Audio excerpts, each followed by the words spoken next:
Welcome to the Spearo Hangout, where we talk all things spearfishing, freediving and foraging. We're three guys from Devon in the UK who are excited to share some of the learnings from our spearfishing journey with you over the coming episodes. We bring in some special guests along the way to help spread some in-depth Spearo knowledge from some of the most experienced people in the scene. Hey, how's it going, boys? Hey, buddy, how are you? Yeah, good, man. Evening. How are we doing? Oh, I've forgotten who you two are. I haven't seen you in ages. It's only been 2 weeks. Oh, yeah, no, you weren't there that episode, were you? No. I was saving some poor public person from a burning Mercedes ML 320. You are such a hero, mate. I am. I wasn't fishing and trying to beat you in the competition like you both said, you fuckers. Thank you. Sorry. I should mind my language because I know that we've got children watching. Everyone said that was the best episode yet without you in it. Yeah, but that's because everyone fell asleep. It just sent them all to sleep listening to Richard and Ben's boring voices. Nobody got turned on at all. Turned on. Oh, God. How you boys doing? Obviously, no one's been getting in, but what? Yeah. Nah, weather's been crap, hasn't it? Although, Yep. we obviously the competition's finished, and we had a chance to chat about that last week with the delayed podcast. True. So, congratulations, Richard. Yeah, congrats to you too, mate. 4th place, mate. That's awesome. Well done. Thanks. So, what was it? 4th for Rich, 5th for Ben, 9th for me. Yeah, all top 10, mate. Yeah, that's good, eh? Especially you lads. First year spearfishing, bloody hell, fair play. No, it was really good. There was EastEnders type drama throughout, but really, really good competition. And I think we're probably going to end up doing a competition between our own little friendship circle next year. And it was a really good format. The thing I enjoyed most about the comp really was our little friendly competition between us lot. Yeah, that was really cool. Yeah. Hashtag fans. but yeah, it's a great way of it's been my best season yet. I mean, it definitely pushes you to get try new ground, try get new species. And yeah, definitely. It's been my best year yet, 100%. Good. It's been my best year yet. No, it's great, man. Ben, didn't you catch? You're over a year now. Yeah, so I caught my first fish back in August, over a year ago. So yeah, nice. I think nice. It still counts my first year, right? Yeah. I started in October. Yeah. So and now we got some vouchers for Start Point. Yeah, it's pretty cool. What I really liked about that competition is I think last year I didn't really know what I was doing, but only had a pollock and a bass, and that was kind of it. Whereas this year, caught so many different. I think we got to was it 16 species in the end, something like that. Which I just really nice. I didn't think it was even possible. There's people kind of downplay and just don't really realize how abundant and how diverse the seas are in our area. I think it's amazing that we can. We didn't have the most different species, did we? I think some of them must have had 18, 20 different species. So yeah, it's a great competition format, and I learned a hell of a lot. Yeah, definitely. But well done there. It's really good. Nicely done. Looking forward to next year. Well, in fact, actually, I'm looking forward to winter because I remember diving over winter last year. The difficulty, like you were saying a second ago, was the weather we've had recently.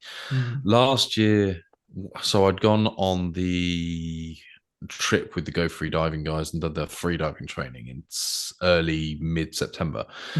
And then I just remember getting back and being in the water 2 or 3 times a week. Yeah. And that's why then I began to lead the spearfishing comp, because I was in so often because I was frothing, like you guys say about it. Yeah. But the last 3 weeks, the weather has just been absolute trash. Been awful, and the amount of sewage being pumped into the seas right now with all the rain we've had, it's atrocious, isn't it?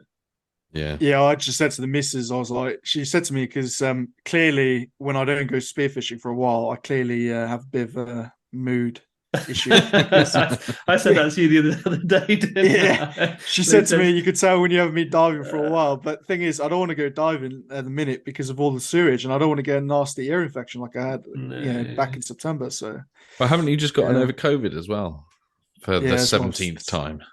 yeah, literally got it again. So anyway, is what it is. That's because I've not been spearfishing.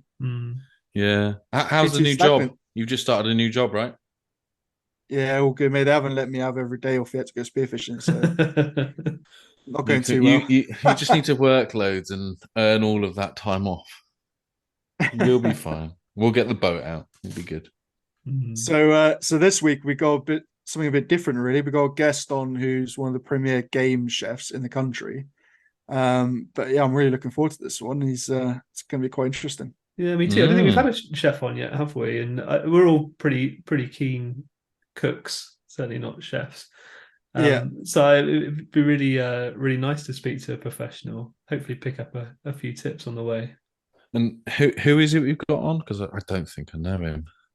So we got Mike Robinson on, who's literally one of the best chefs in the UK when it comes to game cooking. And when I say I don't know him, I'm geeking to fuck. Like, I think I've watched every single YouTube video that he's ever done, and I watched everything of him being involved in Joe PK. So I'm, kind of starstruck, but very excited. Looking forward to getting him on. It's going to be an awesome episode, man. Let's get him on, shall we? Hello, Mike. Welcome to the show. Thank you so much. It's great to be here. Yeah, no, it's fantastic to have you on. I was very surprised when Mike said your name after I've watched quite a lot of you on YouTube. So, excuse me if I get that whole what is it, celebrity stage fright thing. But I've watched you quite a bit, so it's good to talk to you. And Mike, do you want to give us a bit of an introduction into who you are? Obviously, we see you quite a bit on. I don't really YouTube. know what I do, if I'm honest. So you start with your name, where you're from, where you're living, and kind of a little bit about what you do, even though I guess it's many things. Yeah. So my name's Mike Robinson. I live in Gloucestershire, in the Cotswolds, and so pretty much as far from the sea as you can get. Yeah. I have a number of hats that I wear in life. I'm a restaurateur and a chef, so I own 4 restaurants, and they all specialize in wild food, wild sustainable food. Nice. And I also own a business that called Deerbox that manages and harvests wild venison, wild deer over about 60,000 acres of southern England. And we have a factory for venison and all that. And I also make 4 television programs for the American Outdoor Network every year. You're a busy guy. 4 10-part programs, which is what's led me into the world of spearfishing and has made me now obsessed, and is another hobby I can't afford the time or money to do, but it's there now. So and so it's been a journey, but more and more now I see the sort of half my year is going to be spent in the water, and half my year is going to be spent with a rifle in the woods. Great. Awesome. Not a bad life to live, even if it is busy. So four programs, 10 episodes each. That's like nearly one a week, right? So yeah, we have a slot on the Outdoor Network, which is a fairly main channel in the US. I think about 25 million people have it in the US. Wow. And Christ. And we occupy a 7 p.m. slot on a Monday night every week, 42 weeks of the year.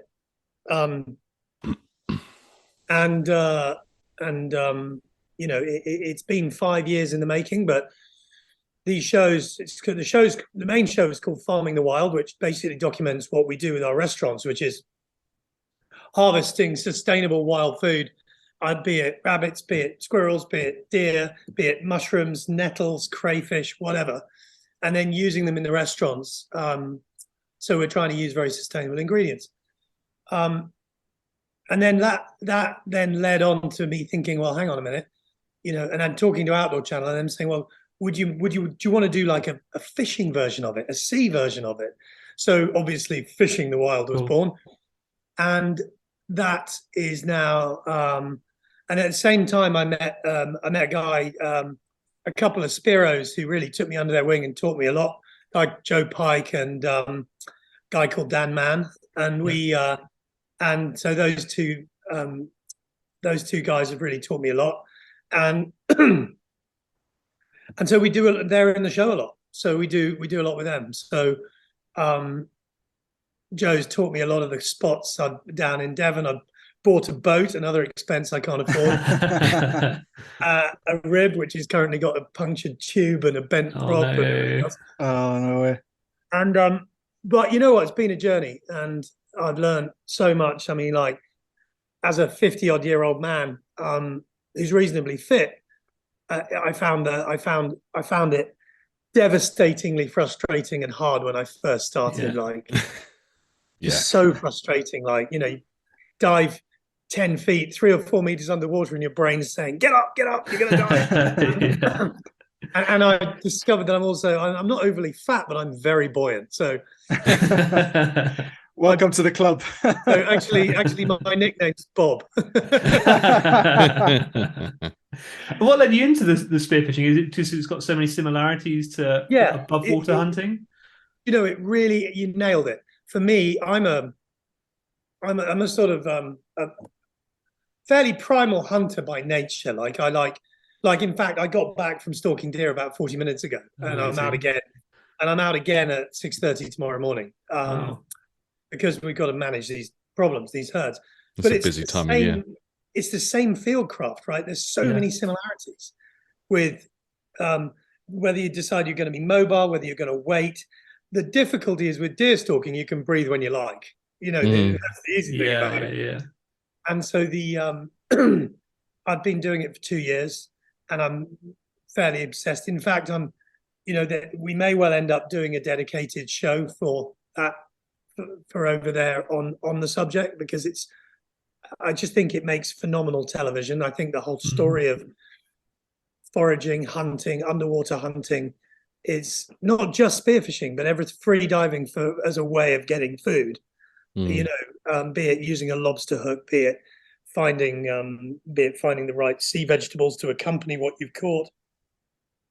It's just fascinating. And the problem with fishing television is you're above the surface, looking at the surface of the water, waiting for something to happen. So true, yeah. Even then, though, it's quite compelling viewing. I remember when I was younger watching.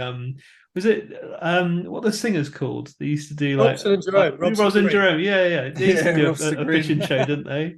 There's there's a few of those that I remember like watching with my old man, and it was like you're just watching a bit of water and maybe the rod like bending every now and again. Still compelling most of the time, but underwater fishing just completely different. Can we watch it anywhere in this country? So you can.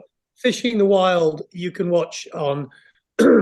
So the Outdoor Channel have sold the program to a lot of countries around the world on their own networks.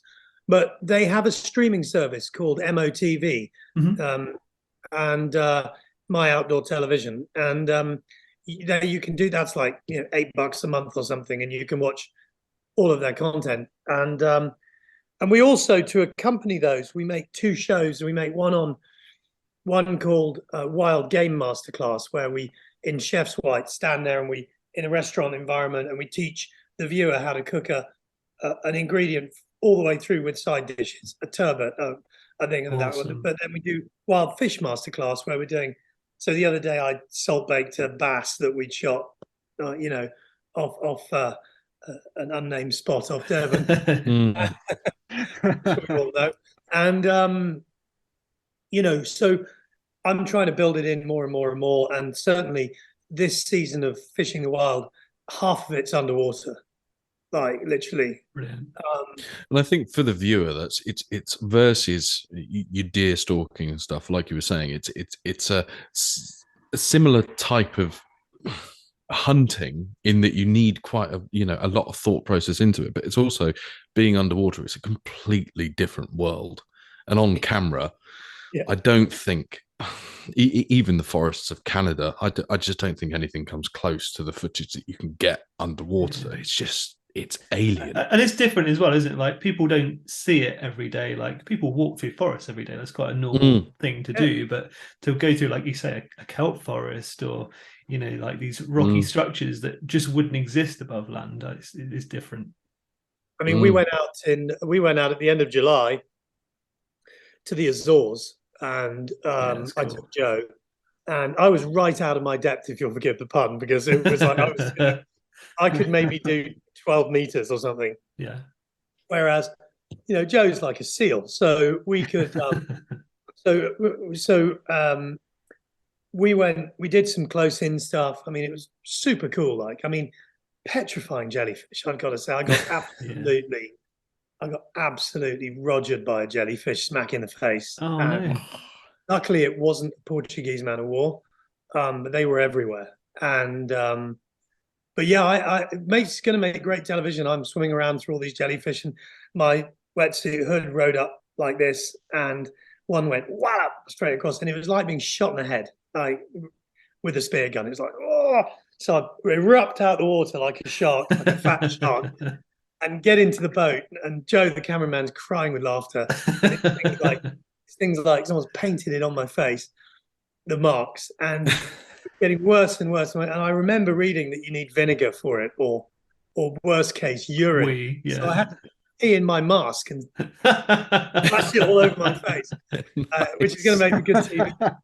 And do you know what? It worked. Yeah, 10 minutes later, I didn't feel it. No, I always thought it was an urban legend. It smelled a bit funny. Who cares? Man trip, Yeah. So, but what was cool about the Azores was all the different spaces and the different underwater structures. It was phenomenal. But when we went to the big grown-up places, which are the offshore pinnacles, like the Rosage Bank and this other place I forgot the name of, which was 60 miles out to sea. Wow. Yeah. But the pinnacle was at 43 meters, but you got off, and once all the recreational scuba divers had buggered off, we're looking down, and there's manta rays everywhere. There's wahoo jetting around. There's clouds of barracuda, and then there's these amberjacks that are like, you look down, and you think, oh, it's that big, and then so in the last drop of the day, Joe got down, and he had to get down to about 3 meters above this pinnacle. So he went to about 30, 33, 34, 35 meters. And he swam down through we've got it all on camera. He swam through all these manta rays, and he gets down, and there's these amberjacks, and you think, yeah, and he, shoots one in the head, and then lets go of the gun, and it's on a massive, great bungee to the surface. And I'm watching from 110 feet above. And he comes up, and I say, I got it, but I don't know how big it is.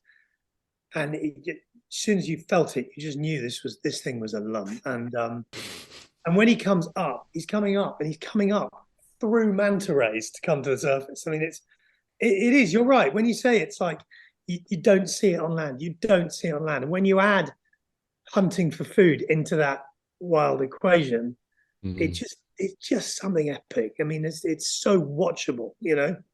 And it weighed like 40 kilos, so it wasn't a small one. Just a small car. Yeah. It was.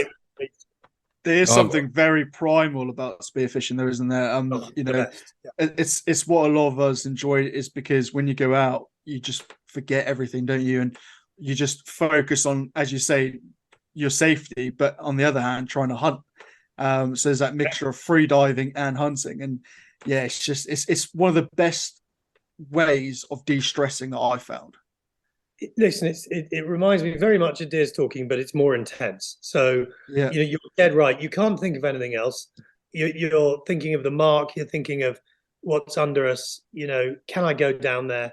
I mean, there's a couple of spots off. I go and join Joe and go off South Devon mostly. I go off Salcombe or Plymouth, and so I've got to know it quite well. I mean, I've done a couple of dozen trips, and the kelp forest, the bays, where the lobsters are, and it's I find one of the coolest things is hunting sleepy bass in kelp forests. Yeah. Yeah. Just swimming along above them, looking for those blue backs in the kelp and trying to figure out if you can get in without them seeing you. And it reminds me a lot of Deer Stalking. And going back to game, obviously, I mean, you were saying earlier on that you have 4 restaurants, so you've got to be a pretty prominent game chef. For the listeners out there that don't know what game is, obviously it's outside of spearfishing, but what is game? And you know, what is it different versus the meat and stuff that you can buy from Sainsbury's or Tesco's or any other brand of supermarket? So, get wild game is effectively any legal edible form of wild protein. To me, a game is anything. Can be a rabbit, can be a hare, can be one of the 6 species of wild deer we have in this problem. To give you a quick précis of it, there were only ever 2 indigenous species of deer in Britain, and then in the Victorian era, 4 more got introduced, and now we're overrun. And during the pandemic, the deer numbers in Britain, which were already at the highest they've ever been, ever since Roman times, have doubled, because all the guys who bought unlike spearfishing, where you can't sell a spearfish fish because it's recreational, you're doing it for recreation, you're not doing it commercially. However, we can sell wild deer, wild game, etc., to a licensed processor and all that, go in the public food chain. Why you should eat it is because it's doing the numbers are now so great that they're causing actual quite large amounts of environmental harm. The numbers of deer are devastating the understory in woodlands. They're causing agricultural damage. They're reducing biodiversity. And so, but also on the flip side, healthiest, best protein you can eat from an ethical point of view, had the best life, never been farmed. Has, just like a bass that you guys will go out and shoot, it's had a wicked life until it's all over. And it's all over like that, you know. So to me, it's the best protein. If I wanted to go in, well, I don't have a gun, so that might be the first thing to do. But let's say I did have a gun and I wanted to go and shoot a deer in the woods, you know, up the track from me. What are the kind of legalities of it? Like, how does that side of things work? First part's the hardest, having a gun. Right. It's not a gun. You either there's 2 types of firearm. There's a rifle and a shotgun. A shotgun fires a spread of pellets and it's for birds. Yeah. A rifle is a single projectile, goes very fast and accurately. That's what you have to use for deer. To get a license to own a rifle is very hard. You have to have experience. You have to have landowners' consent. You have to. The police check you every which way for public safety and things like that. Yeah. And then you have to have landowners' permission, and then you have to know what to do with it once you've shot it. What do you do once you've shot it then? Bleed it, gut it, get it back to our deer larder, get it in the chiller. And then it goes into a very, very rigid process. It gets labeled. At that point, it's like an abattoir killed stock animal, no different. Right. But we manage 60-odd thousand acres and we're shooting 1,200 a year. You know, it's quite a thing. Yeah. And my restaurants only eat a tiny amount of that. We sell the rest. Mm-hmm. And what you were saying a second ago, in that there's 2 species of deer that were sort of natural in the UK, and then there's been 4 more brought in. And you were saying about shotguns, pheasants. I don't know whether a lot of our listeners will know much about pheasants, but pheasants, I believe, aren't indigenous UK species at all. No, they're from the Caucasus originally. And Asia. With pheasant, obviously, you would normally use a shotgun, you know, and go on a hunt. But the pheasants are bred at specific times of year, and we were talking just before we came on air about the whole bird flu pandemic that's going on at the moment. But do you do much in terms of pheasants? Because the one thing that I don't see a lot of is pheasants on sort of restaurant menus, and I love pheasant. Look, they're delicious, but they're incredibly hard to cook from a restaurant perspective. They dry out the minute you look at them. So, and that's all right at home because you can bring it out and serve it instantly. In a restaurant perspective, you're having to, you know, once the starters have gone, you put the mains on to cook or whatever. You know, it's all rigid timings and things have to rest. And pheasants are really, we do sell them, but they're difficult and they don't sell very well. Public aren't massive fans of pheasant. On the other hand, venison, I put it on any menu and it's the biggest seller instantly. It's got a good name, yeah. What about things like pigeons and squirrels? Amazing. We sell millions of wood pigeons. They're a beautiful, again, an agricultural menace in 2 large numbers. Exceptionally delicious, very healthy meat. We sell tons of them. See, I've never understood the hate for pigeons. Well, not hate, but the culling of pigeons versus the non-culling and protection of seagulls. I still don't understand how those sky rats haven't been. That's a can of worms you don't want to go into. Yeah, I really like pigeons. I think they're really cute, but also really tasty, and I've got no problem with eating them. But it's just. To clarify that, I really like wood pigeons. to eat. Oh, okay. So not the normal grey London pigeons. Not the ones that you get in towns, because an animal is what it eats. And the ones Yeah. in town eat the same as rodents in town. You know, they. Well, most of the pigeons I know are obviously Greggs, because they get fed Greggs. Whereas Which means they should taste really good. your actual wood pigeon, Columba polumbus, is a very, very, very beautiful, delicious, noble bird, glorious colorings. But the problem is they're highly prolific. They can breed twice a year. They can, you know, you get 2,500 descending on a barley crop in the summer, and they can strip hundreds of tons of grain out of a field. Yeah. You know, Christ. so And the incredible. same rules apply for pigeons, you know, shotgun license, need landowner's Shotgun permission, license. all that kind of stuff. shotgun license is a lot easier to get than a rifle license. Yeah. Mm. Yeah. Yeah. And then you just need landowner's permission. But God, they're Mm. good to eat.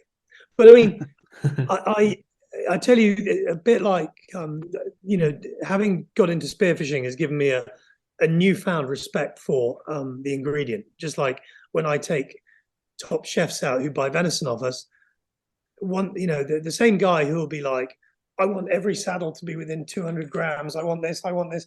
You take them out to shoot a deer and you drag them through the mud and make them gut it and do all this stuff. And afterwards, they're just so grateful to have it. You know, it changes their opinion. Exploring the underwater realm has really reinforced that opinion to me as a chef and a restaurateur. You know, just how fragile and valuable it is. I mean, we went filming to the west coast of Scotland, to Ullapool, and we dragged my boat 600 miles up there in like I think it was in September, late September. And you know, Joe and I were super excited to jump on the rib and go out and hopefully shoot some big pollock, because we thought there'd be loads of pollock. Man, I didn't see a pollock over that. Oh, And no. Wow. turned out that about 15 years ago, I think the Scottish government sold the licenses for fishing to various Russian fishing fleets and whatnot. Mm. Anyway, and literally the west coast, that part of the west coast of Scotland, in fish terms, hasn't recovered. I mean, I went to the fishmonger in Ullapool and said, can I have a nice big pollock, please? Oh, I haven't got any pollock. I was like, oh, you're a fishing port. He was like, I haven't got any pollock. I was like, okay, what have you got? Have you got any cod? No, I haven't got any cod. What have you got? Have you got any sardines? I haven't got any sardines. Mackerel? Ooh, no, that can't get mackerel at the moment. And I was like, where have these fish come from? He said, we bought them from the East Coast. Really? And we found pollock, but we found them under a terrifying 10-meter high cliff. 6-foot waves smashing on it, the drop off. And we were diving down there, and that was cool because there was salmon swimming around, waiting to go up the rivers. But yeah, Joe got a couple of nice pollock to cook, and we left the rest. But what was amazing up there were the scallops, the diving for scallops. Mm. Yeah, we found the same. We just done the tour, excluding Richard, which was a shame, but we just did a tour over the Isle of Skye, and that was in late September. I wasn't dragging a boat, but I was dragging a Dave. I don't know which one I'd prefer to drag, to be honest. But yeah, we went out there for 3 days, and the pollock we caught there, I mean, they were absolutely humongous. All right, well, I'll have to quiz your brains on that. We'll go there next time. Yeah, gotcha. I mean, it was, I think Lawrence caught, it was gutted, so it was 7.5 pound, but ungutted, it was easily a 9 pound. Oh, we brilliant. caught at least 10 other, 6 to 8 pounders. That was shore diving, was it? No, off a boat, but within the shore. It was basically, the boat was just getting us to the sort of the pinnacles and the headlands. But as soon as we dove down, we were within 10 meters of the rocky face, and diving into up to say 13, 15 meters. And there were just pollock everywhere. And they weren't like, there was no small pollock. They were all trucks. And it was just so nice to hear, because off Ullapool, there just wasn't, it was, and it was very upsetting. Like, you really believe that you're going to go somewhere like that and it's just going to be a fishy paradise. And there were millions of pollock, but they were that big. Yeah. Well, and when you were saying about scallops, I mean, so me and David went out on the first day, and went to a scallop spot that we were pointed out. And I managed to get, Davo managed to get 375 mil scallops. they were Yeah. plates. They were, So- I mean, just massive. Yeah, we had the same experience. We were picking 17, 18 centimeter scallops up, and it was mind-boggling. Like it was like, and the meat inside was the The biggest. size of your fist.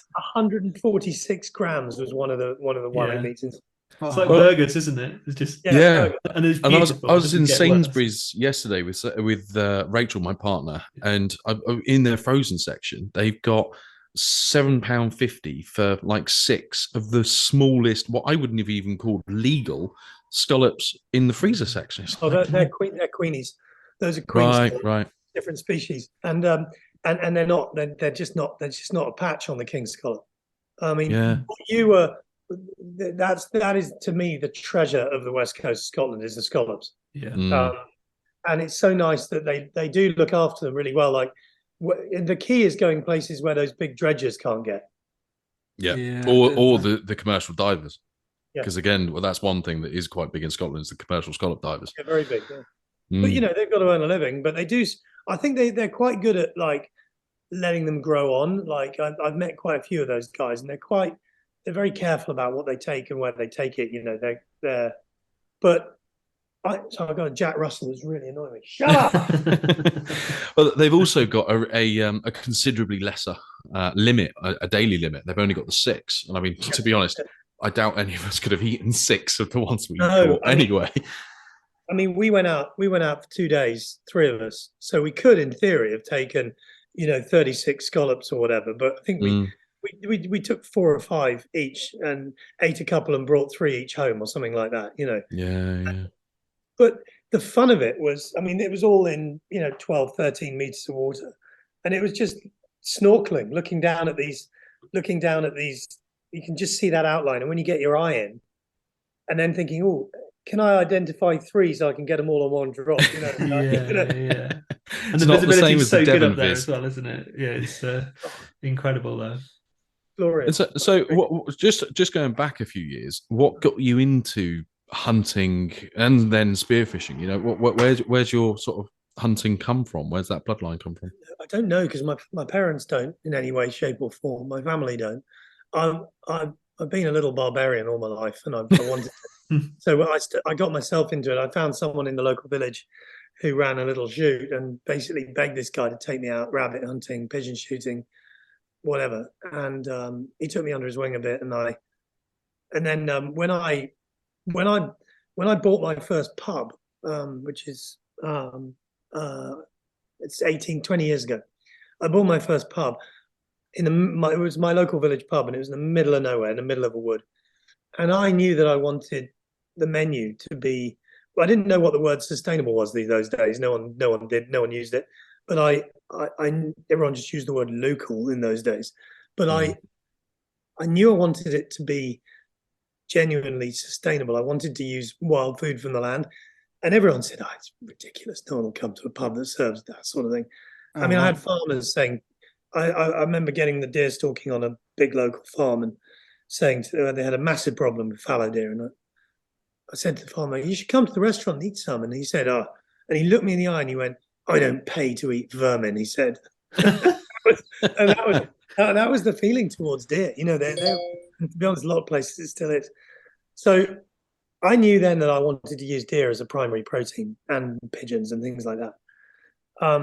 And so that my whole life's grown since then. I've, started this venison company called Deer Box, where, you can go online and we'll send you a box of deer in the post next day delivery, all provenance, wild, amazing. Nice. And it's really good. It works really well, and we sell it to restaurants. And as I say, and I still actively go and do it. And then when I decided I wanted to do Fishing the Wild, this TV show, I said to the Outdoor Channel, I said, I don't just want to do a normal fishing show where we fly fish or we rod fish or whatever. I said, I want to get under the water, forage, find, and that means me as a person has got to go on a journey. I've got to learn how to do this. And it's a humbling experience, particularly when you're older. I mean, you're all young and fit and, young. Wouldn't go that far. I wouldn't have said the latter. You haven't got any grey in your beard. Look at this. So for me, it was a real thing. So, and I decided, this is what I do in life. I make a decision, right? I'm going to do this. So I went online, I bought a bunch of gear from an online store, just winged it, and most of it wrong. And then where did I next go? Yeah. So I got in touch with because I knew I was going to make this TV show. So I got in touch with Joe Pike, who was super lovely, and said, "Yeah, come down, I'll take you out." So he got me the right gear, and I went out, and he spent a day off Salcombe, really beautiful, and it was in February or March, Mm. so it was a hell of a way to start. And I had 5mm wetsuit on, and actually I don't feel the cold, so 5mm is all. If I even in 7-degree water, if I wear more than 5, I sweat, like I get too hot. So that was good. But Joe's like that thin, so yeah, he's got like 40mm all over him. But I tell you what, the guy's amazing. Like he's an underwater. He thinks like a fish. He's an underwater hunter. He's extraordinarily good at it, and he spent the last 12 years like he'll go out on his own in the winter and just go out for 3 hours. You know, Yeah. Go in the kelp beds, go wherever. And so he was a great guy to teach me, and a very generous guy. And so I've been out quite a lot of times. I took him to the Azores, as I say. We've been to Scotland.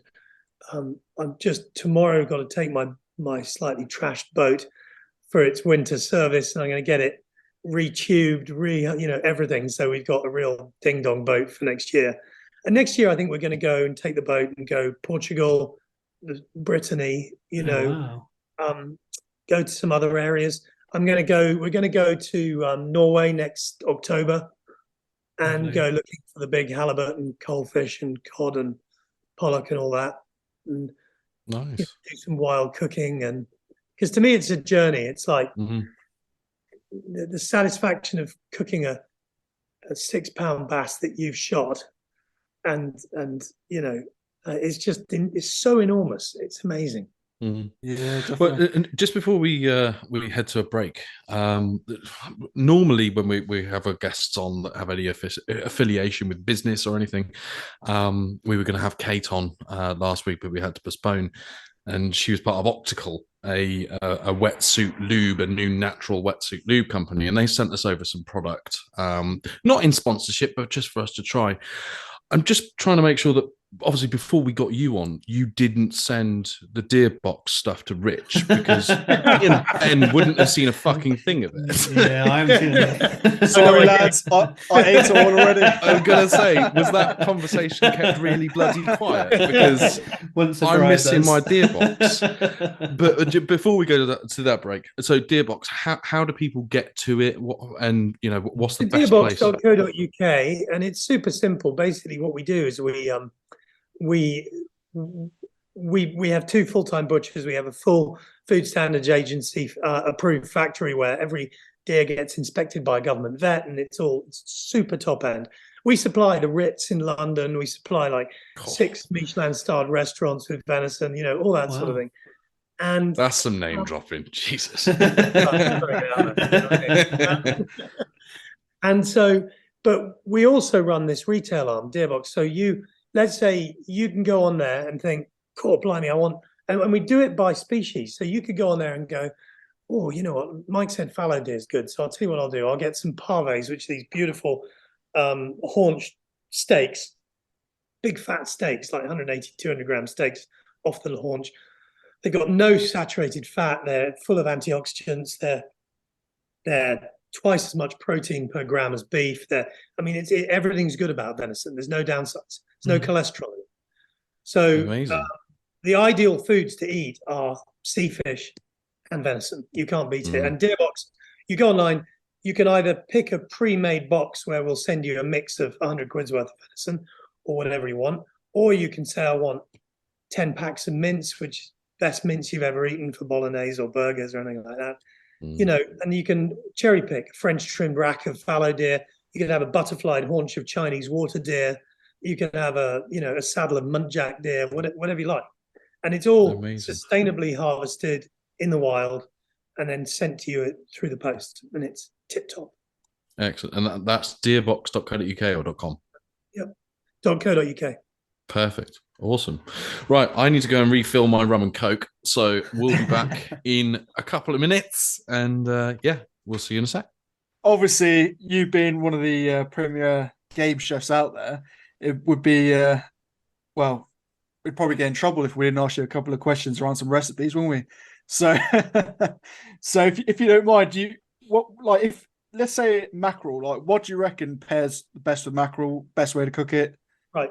So I've just had for dinner Cornish sardines, right, on toast, but a bit fresher than that. So, and these were from my fish supplier, but mackerel work really well, exactly the same. Mhm. So we butterflied them, filleted them. And what I did was I'll run you through it very quickly because it really is utterly delicious, okay? And any oily fish will do. I made a rough but epic tomato sauce with little cherry plum tomatoes, mutti tomato pulpa, 4 cloves of garlic, wafer thin sliced, a lake of extra virgin olive oil, shallots, sauteed off the shallots and the garlic, put the sliced half of the tomatoes, work them quite hard, sea salt, pepper, and then add in the can of tomatoes, more olive oil, work it, season it, add a chili so it's got a tiny tingle, and then just let that reduce. You got to get tomatoes to the point where they no longer look watery, where they look oily, like Mediterranean. Threw in a handful of Mediterranean dried herbs, some oregano, things like that. Done. And then I took some sourdough and fried it, slices of it in extra virgin olive oil. So it went really golden and crunchy. And then took a garlic clove and rubbed it on the rough, crunchy edge of that fried bread.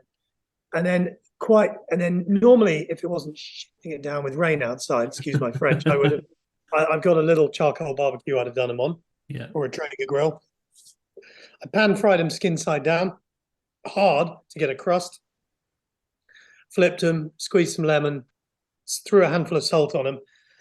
Literally, then I just covered the rough sauce onto the crisp sourdough, and then laid those sardines or mackerel fillets on top. And you carve down through the mackerel, the tomato, the crunchy garlic toast, and the whole combination is like heaven. Amazing.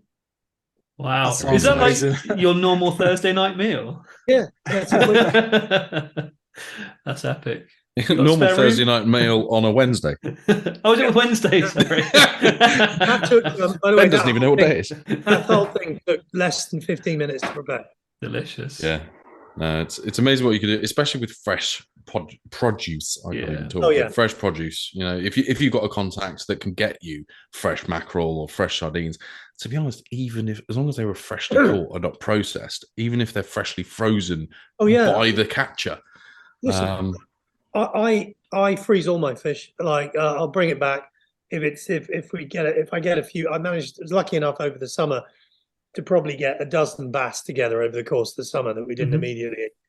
And I literally vacuum pack them as soon as I get them. I don't gut them. I gill them, leave them whole and round so they don't get freezer burnt on the inside.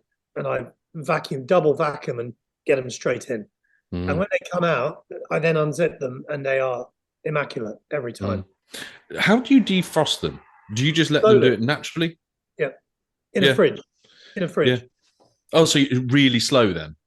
That's a restaurant tip. But if you're happy to think ahead, if you need it quick, like the sardines I had tonight, I got in a box of them from my fish supplier down in St Austell in Cornwall, and I buy so much fish off them they deliver to my house on the way to London. Nice. It's like a little deal. So, but literally I got them in and I spent a happy 2 hours filleting sardines or butterflying sardines. And then I lay them out, six butterflied fillets to a backpack bag, nice and flat, vacuum, label them. So everything's flat, So then tonight I got them out, dropped them in a sink full of cold water and they were defrosted in 20 minutes. That sounds like me earlier on. So tonight we had skate with a beurre noir and crushed herb new potatoes. So that's a normal Wednesday night then, is it as well? Yeah. Luckily, I've got a freezer full of obscene amounts of fish, and my skate is like one of my favorite. But I was meant to pull the skate out this morning, And it was then 5:30 this afternoon, this morning, before I then realized, shit, I've got to cook dinner in half an hour. Yeah. And so it was just straight into a sink full of really hot water. The only thing that I find with it is that it partially nearly cooks the outside. We always say if you're going to use water, run cold water over it. Right. It doesn't And actually leave it. go much slower. But what we'll do in restaurants is a bit wasteful of water. But after this week, I'm not too bothered with the in the restaurant, you'll see us if we're defrosting. If we have to defrost something, it'll be in a backpack bag. That's the key, really, to protect it. And then you just run a trickle of cold water over it, and it will defrost quite quickly. But my favorite is to put it on a tray in the fridge and let it do it at its own pace. Yeah. 24 hours, you know. But when I get my fish in, I always do a massive process-a-thon. And then, like, you know, flatfish. I love flatfish. Like, I mean, a turbot's the king of fish, but to me, a brill is very close. And a brill is the queen of fish, if you like. It's my favorite fish, pretty much, in the sea. Apart from skate wings, which are my second favorite fish in the sea. Nice. And sardines, which are an equal second. So, but sardines are hard to beat. They really are. I defy anyone to not love them. But with the brill, what I do is I always get it in whole, and I baton it, so I don't fillet it. Those big flatfish. Once they get over 2 kilos, you really don't want to fillet them. You want to be roasting them on the bone. So you get a hatchet or a big cleaver, lay it down the center line, get a big stick or a piece of firewood and baton it, literally pound the cleaver through it straight down the middle of the spine, and then go 90 degrees to that and take tranches out of it. And so when you look at them, they look like a T-bone. They've got, you know, the rib bone sticking out in a T. And I do 170 gram ones of that, 180 gram, and then I freeze those in backpack packs 2 at a time. And you get 2 of those brill T-bones out and you stick them in water for an hour, pan fry them, and it's like, you know. Nice. So using your restaurant secrets, so what we were talking, obviously you spoke earlier on about the bass that you got and you froze them down. What's one of your key, like the go-to secret bass recipes? Because a lot of us as Spiros catch bass, but we've done loads of things with them. But what is your like go-to? I find the bass quite a difficult fish, if I'm honest. I find it always looks to me a little bit better than it actually is as a fish. Like, it's hateful to say because it's such, everyone talks about sea bass, but you know, the reality is sea bass, what's happened to sea bass is what's happened really to salmon, because they're so farmed now, people have lost their awe for bass. Like, you can buy bass fillets 10 a penny. But a proper speared 5 or 6 or 8 pound bass is a wonderful thing. But I think honestly, the best way to cook a bass, apart from salt baking it, which is the ultimate way to cook a bass. If you have you any of you done that? I have. Yeah, best way I've cooked bass so far. We're Spiros. We know the way of the bass. But I did a big bass in my Traeger, which is a big electric pellet smoker grill. Nice. The other day, it's on my Insta actually. I did a reel of it, and I tell you what, I mean, you know the secret with using the salt with the egg whites through it and all that. Yeah. So I put all the herbs, all the chopped rosemary and everything through the egg whites and the salt. So as it heats and smokes, it infuses, and then stuff the cavity with fennel, and fennel particularly is great. That aniseed here. But that was exceptional. That was an hour in that smoker, and it was wicked. But if you fillet them properly and you do a good job of it and you pin bone them, one of the biggest keys really is, if the big bass, is to, I don't know, have you ever done the Japanese scaling technique? Is that Have where you you ever done slice through the scales rather Skin than trying to peel scaling. them off? Yeah. Makes a massive difference to a pan-fried fish. Does it? And I would recommend that you guys, particularly Spiros, try this. Do it before you gut the fish, okay? Because then it hasn't collapsed. Yeah. And it's really simple. You need a rigid, thin, very sharp knife, Japanese style knife, ideally. And all you do is literally you lay that knife completely flat at the tail end, and you just slide it like that underneath the first layer of scales, and it will come off in long strips like that long, that wide, and work your way around the fish. When you scale a fish, you're ripping the scale out of its pocket and you're leaving a raised bit.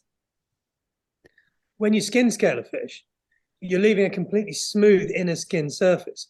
So when you then you dry those fillets exceptionally well, so they're bone dry, and then you put them in the pan, skin side down, in foaming butter and oil, ideally, and you you just leave it on a medium heat in that pan until the fish has cooked 4/5 of the way through to the top, and then all you do is flip it for 5 seconds to finish it off, and you will have skin that you will go almost like pork crackling. It will go, and the bass will be exquisite. It will taste amazing, and that's the best way of doing a beautiful fish like a big bass that you've speared, is to skin scale Nice. it first, because it will improve.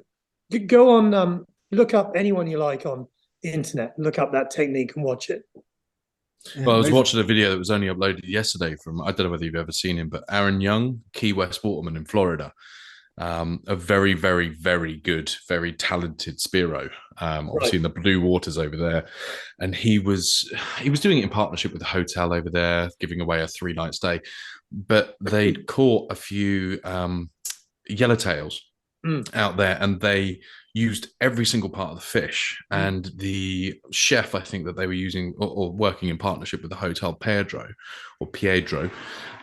he scaled the fish, used the skin, turn that into that pork fish crackling, but then also potato starch covered the scales and did them individually as pennies, and then ate them. And it was supposedly they just like disintegrate, but are really like a salt and peppery snack.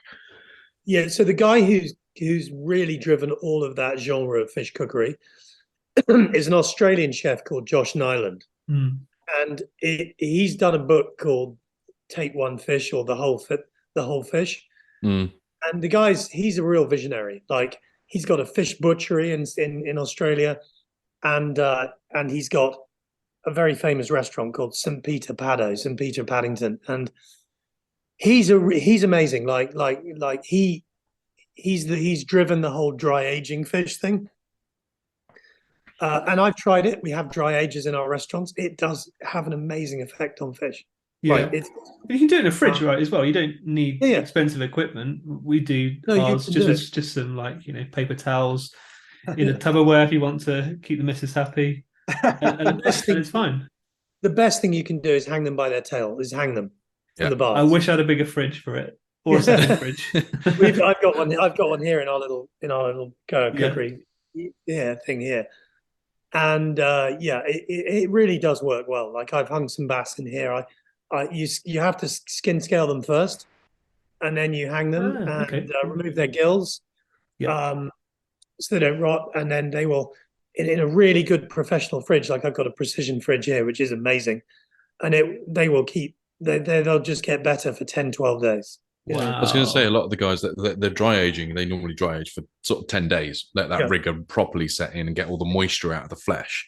But then a lot of them that I've seen on YouTube is they'll then salt cure the fish and then put it back for another 24 hours and then serve it the day after. So it's a 10-day dry age, then a salt age for 24 hours, and then serve it as like sashimi or anything else. And it's supposedly meant to be amazing, but I don't have a walk-in fridge. I'm going to have to explain that to my missus somehow. Well, you don't need one per se, but if you've got a garage or an outbuilding, you can always go and buy like a small second-hand commercial fridge. They're worth nothing, and you can do it if you want to. They are.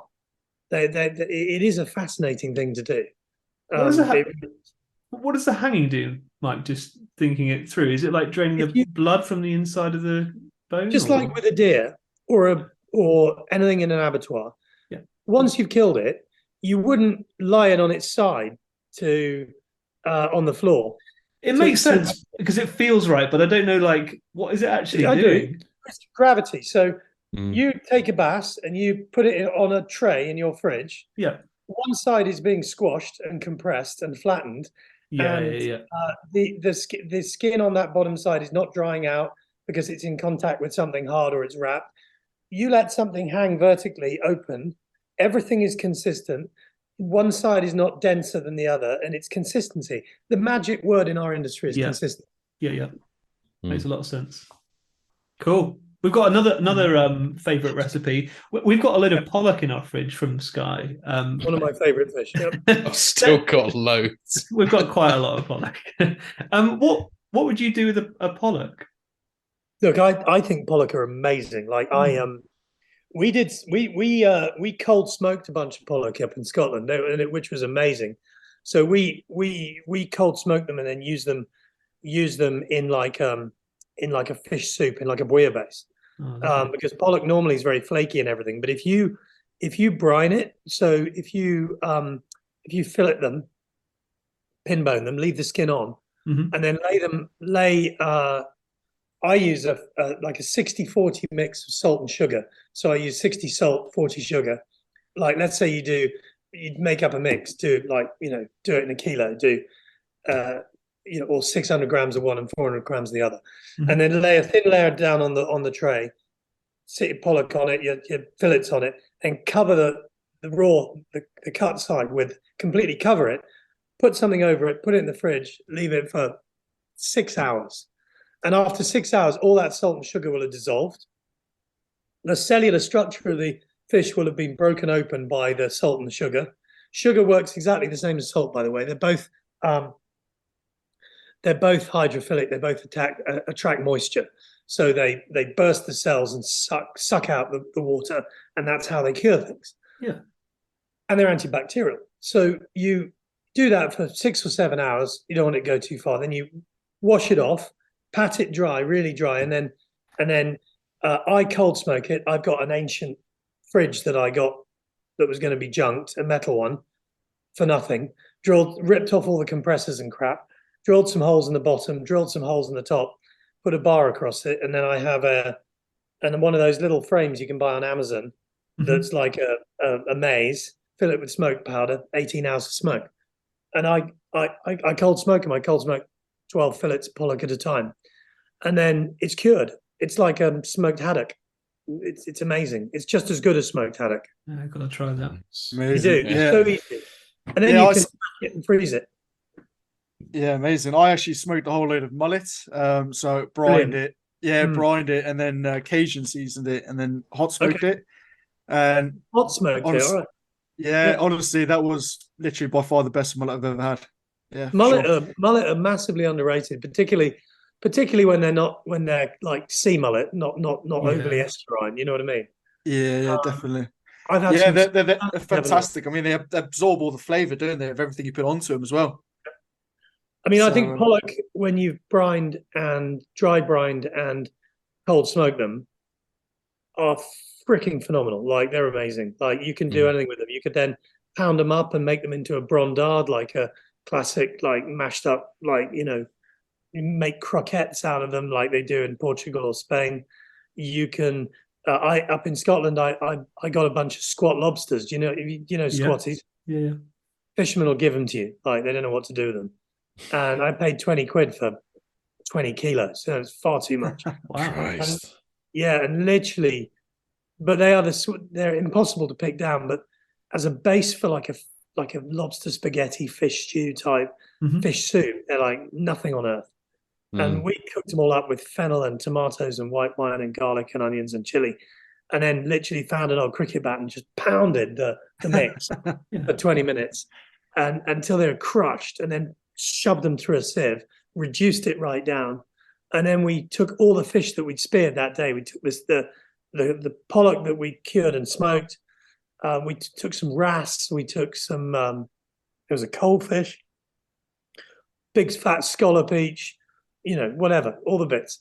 And Nice. cockles that we dug, because there were millions of them. Mhm. And I made like a bouillabaisse with it. And but the star of that bouillabaisse was the salted pollock, the smoked Mhm. pollock. It was extraordinary because, unlike pollock normally, which just disintegrates into flakes when it goes in any sort of liquid, Yeah. because it had been cured and salted, it held together and it was meaty. And kind of just absorbed all that flavor of tomato and fennel and squat lobster and garlic and olive oil and stuff. Damn good. So, and one of the Interesting. words that you just said there is one of my favorite crustaceans, lobster. Sort of similar to where you were saying about the bouillabaisse. What would you say is, like, say, your go-to recipe for a bisque, a lobster bisque? The best thing about a lobster is its shell. I've got to Yeah. say, all the flavors in the shell. Like I often, I love lobster. Like, I love it. But the bit I really love is the shell because I love same thing. You know, it's a simple, basic recipe. Any of these things, crab, same thing. Once you briefly boil the spider crabs, I mean, easiest thing for all of us to get in May, you know, spider Yeah. crab by the million. You know, if you can't find any males, take 2 or 3 females and turn them into beasts because, you know, you just pound those claws up and roast them in a pan with olive oil and then do garlic and fennel and onion. And the key is saffron. You've got to be willing to invest in real saffron. Mm. So Spend the only 30 thing quid. that I found with spiders was that, and I love uni, I love the umami flavor, but I found with spiders it was really umami. I had that real seaweed taste when I tried it, and it was just sort of, it was a little bit unnerving. I love lobster, I love crab, and I love spider crab just cooked whole. But when I tried to do the bisque with the spider crab, it was like, holy shit, that's strong. After you cooked it, did it start to smell a bit sicky? You know, a little bit like, because that often people say. So there's a thing, right? And this is a chefy thing. Any of these shellfish, when you make a bisque, if you boil or simmer the shell for more than about 20 minutes, it gets really too strong. You get this, and I can smell it instantly. If a chef of mine's making a bisque and he or she has let those shells go for 2 or 3 minutes too long, you start to smell this really strong. It's almost sick. Maybe that was it. There is a magic number of it, 20 minutes. 20 minutes. Set a timer. As soon as the liquids are all in and it's simmering, 20 minutes. Because 20 minutes from will boil. extract all the flavor from the shells. Cool. Then you crush it, take it off the heat, and pass it. And after that, you can cook it down as far as you want. 20 minutes. I'm definitely going to try that again next year because, yeah, I think I royally cocked it up this year. I think it was about 45 minutes. So that would do it, really. Yeah, that was probably it. That's what you're talking about. Awesome. So just jumping back a little bit then to the TV shows. So is Joe Pike going to be a regular attending on the shows with you then? Or? Yeah. He's in fishing. He's one of our team in Fishing the Wild, and so he's like he's very good on TV. He's very natural, gentle. Loves the underwater realm. He's got a real keen sort of conservationist head on him. And he's mad too. The guy's an absolute nutter. Like, he's a gentle nutter. Like, back in a minute, and you know, you think he's dead. He's got to be dead. You know, and then up huge fish like this. But he's an extraordinary guy and very nice, very kind. And you know, one day I like to think he'll have his own show. I think he's good at it, and I think it's a massively, as a TV producer, which is kind of one of my roles, I see this as a very much a very coming thing, is people wanting to go and learn and forage from the undersea world, because it's a very low impact thing that we do. It's not, you know, the sum total of what Spiros in Britain take from the seas is probably less than one fishing boat takes in 2 days, you know, off the south coast of England. So, you know, we're very low impact, and that's a good message, you know. So, and this is a guy who genuinely feeds his whole family from the sea, like literally, it's hand to mouth. I spend a lot of time in his house, so he's an amazing guy. That was one of the things when I first met Joe. It was nearly at the end of last year. I was going to the store down in Plymouth, and I'd watched nearly all of his YouTube videos, fell in love with the guy. But one of the things that I had a sort of a bugbear with was his line of, "Caught this fish for the table for the family," and it seemed at the time as though it was this not necessarily lefty, but like this sustainability drive of, I'm eco-friendly. Now that I've been a Spiro for a year, I'm saying that myself when I take fish home, and actually just having that pride in what you've caught and the skills that you've learned to be able to do that. Because I would say spearfishing and Spiros, that Christ, I wouldn't even want to put a percentage on how many there are, but it's such a small sport and tiny. small hobby, especially in the UK. There's a few thousand, I think, but I see that as growing very fast because it's accessible. You can do it. It contains large amounts of adventure. It's great exercise. I mean, it's like no other exercise, to be honest with you. You spend an entire day out. I mean, I spent a day out at the Eddystone Lighthouse, and that nearly killed me. It nearly broke me. The currents, the tides, the constant diving. It's a good fun dive. Trying to find the right fish to shoot. It's exciting, but the currents are like mind-boggling, and you're diving to 12, 15, 16 meters repeatedly, and but all around the British coast. I mean, when you then go to somewhere warm and sunny and tranquil without big tides and savage currents, you realize it's a lot easier. I mean, I found diving 13, 14 meters off the west coast of Scotland, where there was no current and it was crystal clear and I could see scallops from the surface. I don't know why, but I found that much easier than diving 8 meters into kelp off Salcombe on a crappy day in October. You know what I mean? And that's what a lot of people say about diving Europe and the Americas, is that in Australia, they're diving 30 meters, but they're diving in 60 meters viz in 26-degree water with a skin suit. It's whereas in the UK, like you were saying, you dive in that February, it's in 7 degrees, your breath holds 30 seconds, you dive in 3 meters and you're going, fuck, I'm gonna die. It's a different kettle of fish. Yeah, it is. And I think Britain is an amazing place to learn to do it, because I think if you can do it well here, you can probably do it well literally anywhere. And even though it's shallow, you are dropped in the deep end, pun intended. Really I mean, the currents are really what does it. Like, it's tough. I mean, it's tough. It's really tough. Well, how many times have you been to the Eddystone? 3.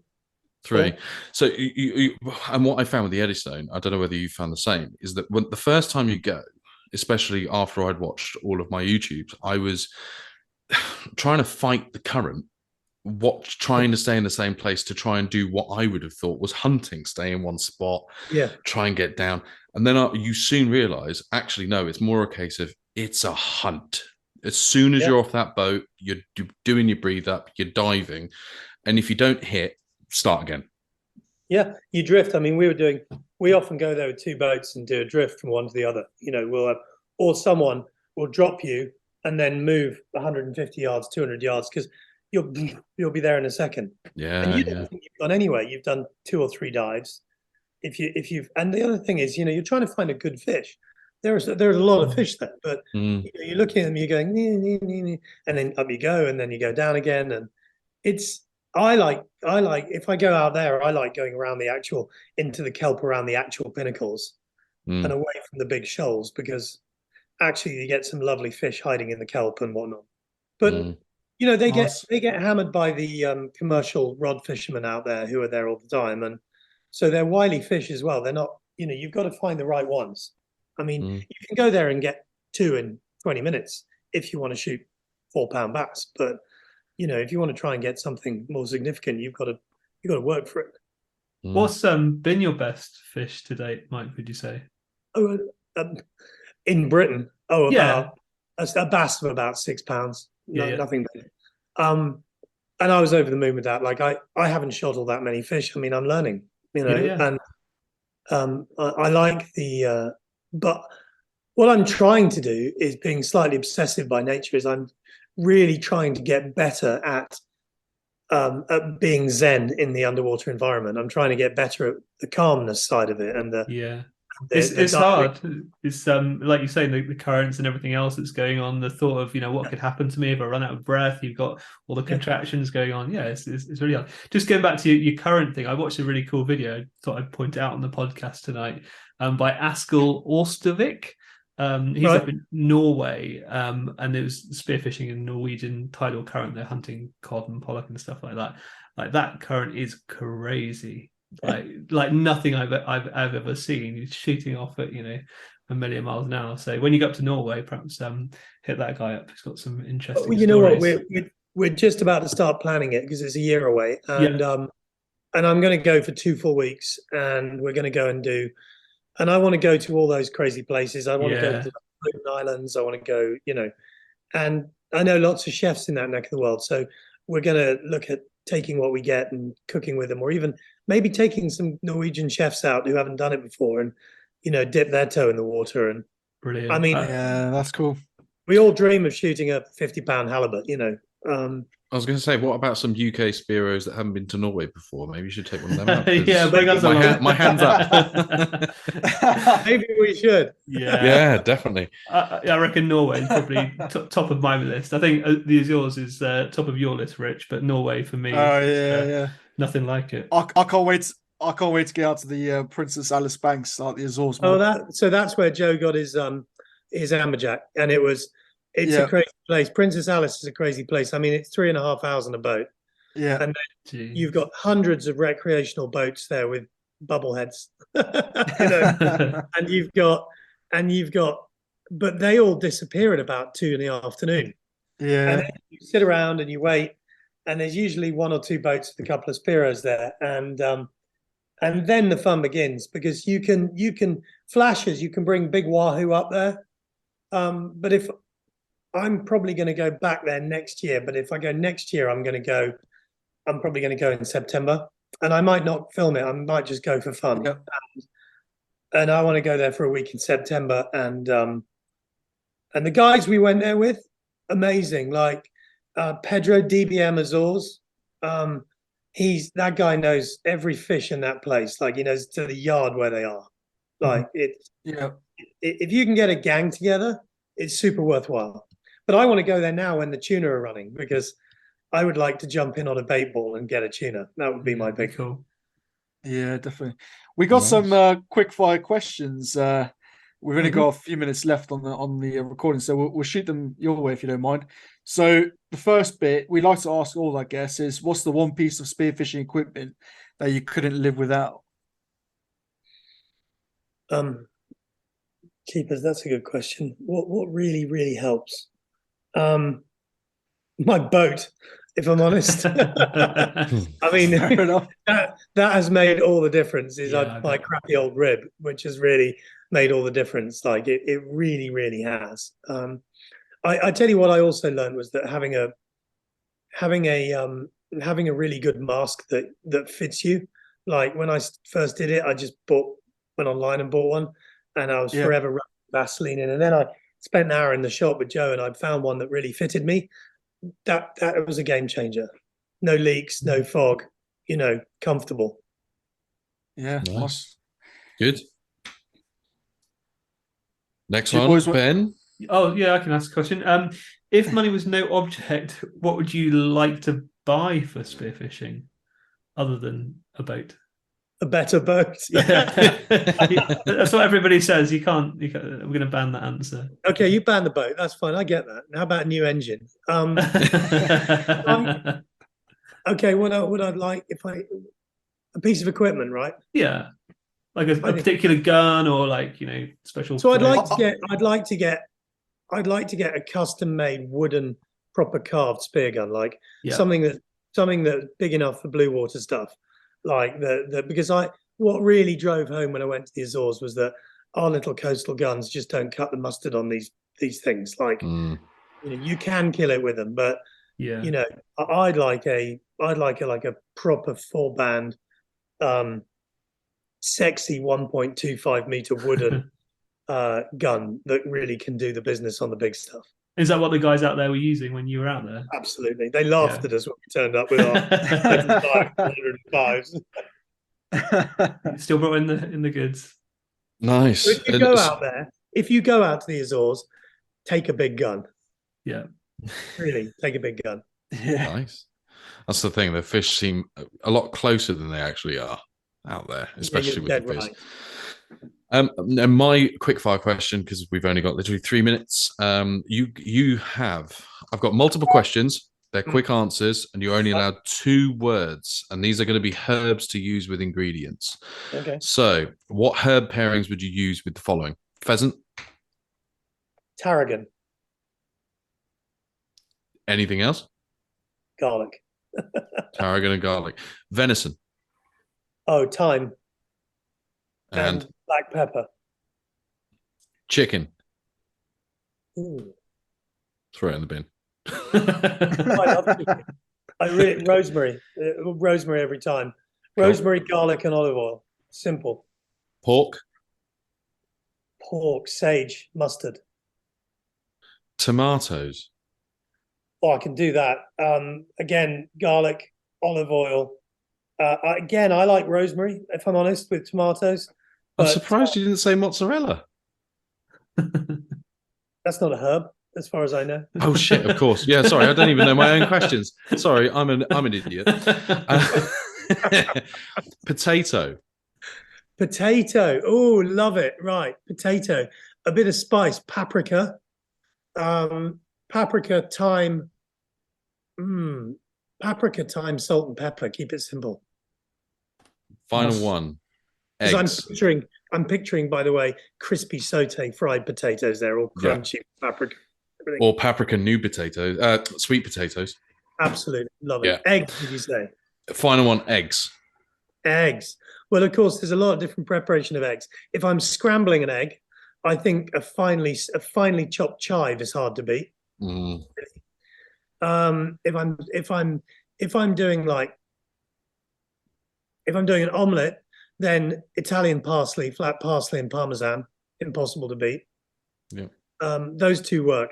Like chives scrambled, omelette with parsley, can't beat it. Delicious. Amazing. Awesome. I'm drooling now. I'm gonna have to go and wipe my chin.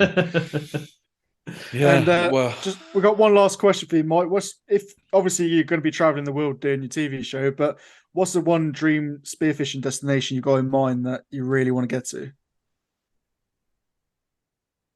I've been looking at loads. I'd like to go. I'd really like. So my mate Dan Mann was on the phone to him the other night. He's just come back from New Zealand. He said it's mind-boggling. Like he said, it's. I mean, being an Aussie, he said Aussie now, Australia now. He said the shark numbers are so high, it's really hard to. Yeah. But he said New Zealand's spectacular, like mind-boggling. I think Amazing. if I could go anywhere in the world, though, I'd like to go to Ascension Island and go for those big bluefin tuna. Yeah. Awesome. Nice. Mike, really appreciate you coming on. Thank you so much. Thank you. Lovely to talk, guys. Keep up the good work.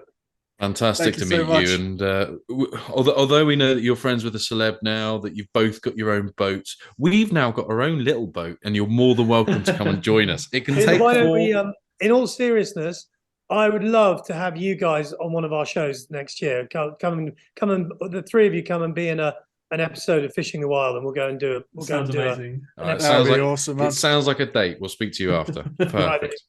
Thank you very much, Cheers, Mike. Cheers, Mike. Take care. Speak to you soon. Yeah, bye. Wow, that was an awesome episode, man. Yeah, amazing. So much knowledge. I love it when we get people on and they just bursting at the seams with like ideas, and you're like, oh, I'm gonna have to listen back to this like 3 times to try and take it all in again. I'm still mopping up all of the drool from my I know, right? short beard that I've been growing recently. It's currently covered in saliva, and I'm still geeking out and starstruck. Yeah, It's cool. Guy's an absolute knowledge legend. And yeah, As he was very talking, much. I opened up. I know what you mean though. I know what you mean though when you say about like listening to the episodes back. Some of the episodes I've listened to them like 20 times. It's probably all those 6,500 downloads is probably just me listening. You just love the Sally Graham voice, right? Pump the numbers. Pump the numbers.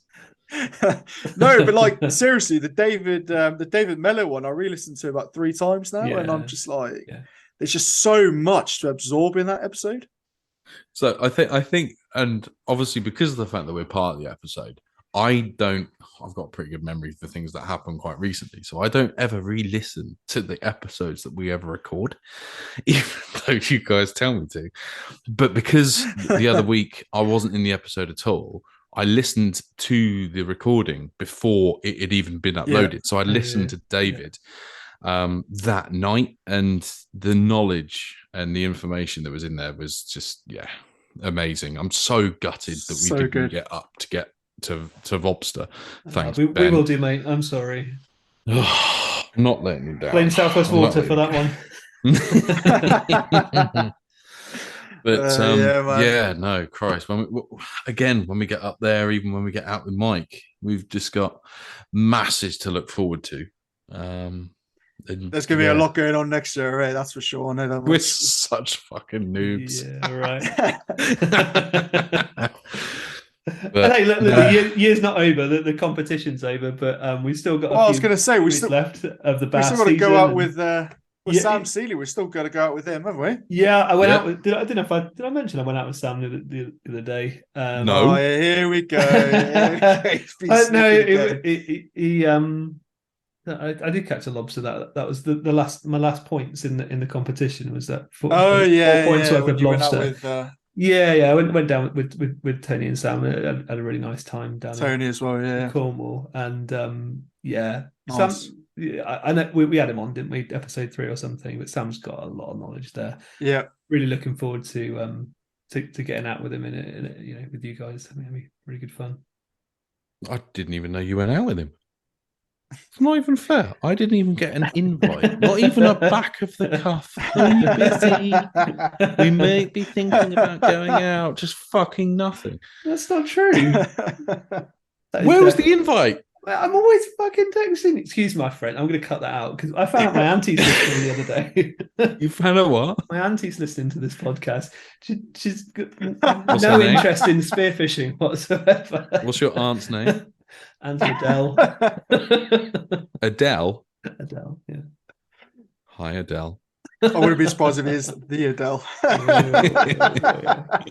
All this hello, it's me. I've been trying to take you spearfishing, but the weather's been shit. Hi, Adele. Anyway, yeah. Well, I'm still, starstruck and very much looking forward to getting out with everybody. Sam, I think, is probably going to be our first person to get out with this winter. Learn his lobster and crab techniques. And then we need to get into David early in the year, if he's not in Egypt, at Vobster, once it starts not being frozen. Because Vobster now... We might have to wait till about April time for that. That's the thing that amazes me with Vobster and obviously standing water is how fast it goes so cold, and then how late it takes to warm up. It's not like the sea, obviously, at all. It's just amazing. But so what we got on next week? Have we got anything on next week? We've got Kat from Optical on next week because unfortunately we had to postpone. But so we'll be doing an episode with her next week. Awesome. Yeah, man. Right. I'm still yet to receive my Optical. Are you? Where's my where's my stuff of Optical? Rich has got it. You got it from Tony. I've got it. I haven't seen it yet. Oh, right. No, I still haven't had it. So the only attempt with Optical I've had was in Scotland. I'm still yet to actually try it properly. I've got all your stuff here, man. I haven't seen you since then.